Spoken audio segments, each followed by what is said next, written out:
हाय। इस वीडियो में हम क्लास 12th अकाउंटेंसी के अंदर जो चैप्टर 7 है हमारा company accounts issue of shares, इसमें आज का जो टॉपिक है वो दो टॉपिक होने वाले हैं। इसमें एक तो कैपिटल रिजर्व और दूसरा डिस्टिंक्शंस बिटवीन रिजर्व कैपिटल और कैपिटल रिजर्व। तो सबसे पहले हम जो कैपिटल रिजर्व्स है उसके ऊपर बात करते हैं। कैपिटल रिजर्व वो रिजर्व्स होता है जो कि आउट ऑफ प्रॉफिट में से जो अर्न होता है, इसके अंदर कैपिटल जो प्रॉफिट होते हैं उनके द्वारा उसमें से ये जनरेट किया जाता है। अब जो कैपिटल आइटम्स जो होती है वो कौन कौन सी इस तरह की होती है जिनके ऊपर हमारा कैपिटल रिजर्व्स है वो जनरेट किया जाता है।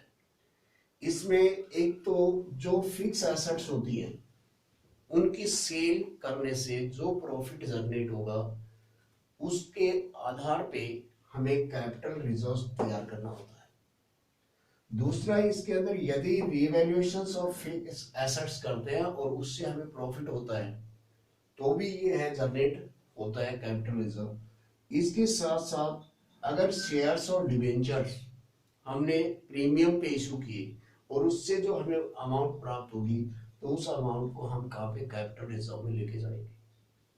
इसके साथ साथ अगर हमने डिबेंचर्स का रिडम्पशंस करने हैं और उससे हमें कोई प्रॉफिट होता है, रिडम्पशंस ऑफ डिबेंचर का यानी पुनर्भुगतान, और यानी कि अगर वो पुनर्भुगतान में हमें बेनिफिट कैसे होगा, इट मीन्स क्या है कि अगर हमने उसका भुगतान कम करना पड़ रहा है तो उस बेस के ऊपर हमें क्या है कि प्रॉफिट होगा और उस प्रॉफिट को हम किसमें कैपिटल रिजर्व में लेके जाएंगे। उसके साथ जो है कंपनी अगर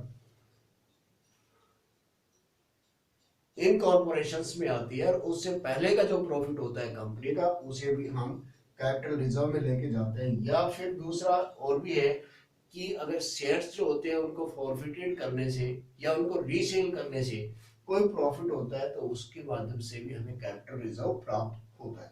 यानी कि कैपिटल रिजर्व वो प्रॉफिट होता है जो कि कैपिटल आइटम से हमें जनरेट होता है, नॉर्मल कोर्स ऑफ बिजनेस से नहीं होता।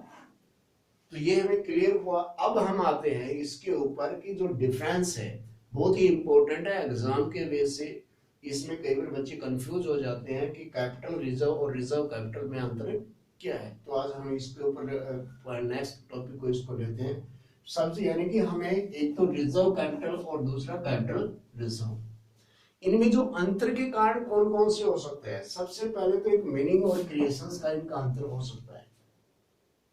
जो रिजर्व कैपिटल है ये जो नॉमिनल वैल्यू, यानी कि हमने पीछे जिक्र किया था पिछली वीडियो में कि जब एक अनलिमिटेड कंपनी लिमिटेड कंपनी में कन्वर्ट होती है तो उससे शेयर्स की जो नॉमिनल वैल्यू है वो इंक्रीज होती है और नॉमिनल वैल्यू इंक्रीज होने से ये रिजर्व है वो जनरेट होता है। और लेकिन इसके आइडेंटिफिकेशंस क्या है, क्योंकि वहां पर कंपनी एक्ट 2013 में यह स्पष्ट कहा गया है कि इस तरह का जो रिजर्व जनरेट होगा वो अनकार्ड अमाउंट होगी और जो कि शेयर होल्डर से मांग नहीं की जा सकती, बशर्ते कि ये है कि in case of except of company wind up अगर होती है तो उस टाइम क्रेडिटर्स का भुगतान करने के लिए इसे यूज किया जा सकता है।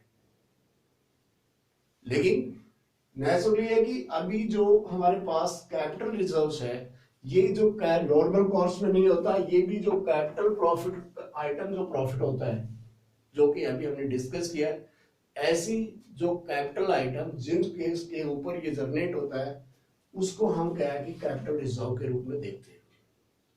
सेकंड जो अगर है इसकी नेसेसिटी अगर हम देखें तो जो इसका क्रिएट करना इसका रिजर्व कैपिटल का हमारे लिए कोई जरूरी नहीं होता, कंपल्सरी नहीं है। लेकिन जो हमारे पास कैपिटल रिजर्व्स है इसका है, इसको हमें जनरेट करना होता है।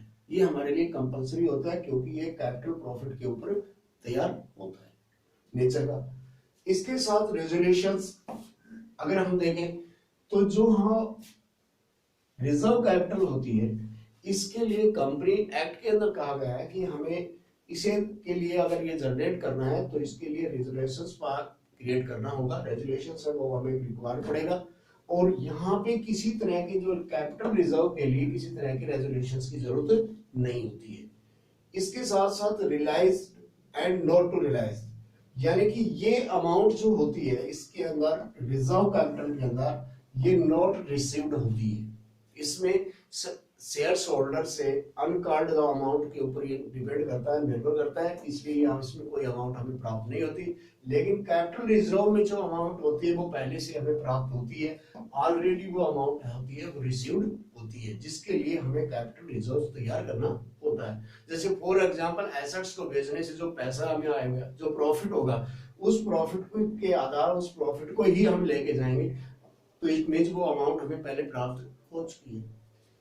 अगर बोनस शेयर्स को बेच, अगर हमने डिवेंचर्स को बेचने से अगर हमें कोई बेनिफिट होता है, यानी कि फॉरफिटेड ऑफ शेयर से जो प्रॉफिट होता है, तो वो प्रॉफिट पहले आया हुआ होता है हमारे पास, तो इस तरह से उसमें जरूरत पड़ती है। उसके next disclosure in the balance sheet, यानी जो रिजर्व कैपिटल होती है, रिजर्व कैपिटल जो है इसे हमें कोई दिखाने की जरूरत नहीं होती, लेकिन कैपिटल रिजर्व जो है इसे हमें under the head of reserve and surplus के अंदर दिखाना होता है, जो कि हमारे लिए कंपल्सरी होता है। इसके साथ साथ अगर हम देखें time when it can be used, यानी कि अगर ये है इसमें इसको केवल wind up of the company की केस में ही इसे प्रयोग यूज किया जा सकता है, अदरवाइज इसको यूज नहीं कर सकते। इसको हम क्या है कि एक तो राइट ऑफ कैपिटल लॉसेस जो है उनका यूज कर, उनके राइट ऑफ करने के जो का कैपिटल नेचर के जो लॉस है उनको पूरा करने के लिए इसका प्रयोग किया जा सकता है। दूसरा, इसके अंदर जो बोनस शेयर्स है उन्हें इशू करने के लिए इसका प्रयोग किया जा सकता है। तो मेरे को उम्मीद है कि आपके इस वीडियो से काफी आपको बेनिफिट मिला होगा, इसमें कि रिजर्व कैपिटल और कैपिटल रिजर्व्स है वो क्या होती है और किस तरह से इनमें एक डिफरेंशिएशन है। तो एग्जाम की दृष्टि से बहुत ही जरूरी है, तो अगर आप चाहें तो इसका स्क्रीनशॉट ले सकते हैं। Thanks, have a nice day.